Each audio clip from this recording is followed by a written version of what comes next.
Ladies and gentlemen, boys and girls, welcome to the 2021 Ford F150. Of course, as you can see, the dash is set up different than everything else. We're not just dropping that section down like we used to because the key and key switch is now on the right-hand side of the steering column. So, if you pull out the light control module, there's an extra wire that's kind of tesa taped into place here, and you can put a butt connector on that, posi tap it, whatever you need to do. That's going to be your ignition wire. We look down inside of here. It's kind of hard to see, but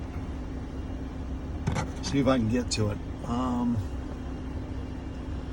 Inside, you'll see there's like a brown and red next to a red going to a module. Now, talked to a buddy at Ford. He says, yeah, it's okay. It's getting 12.5 volts. It's a feed into that module. The module's not affected by it. Vehicle's running. Of course, it's over 12 volts, so that's where a constant 12 is. Ground, business as usual, guys. Self-tap with a ring terminal. Metal surface, looking good. And then we'll place the box inside of here.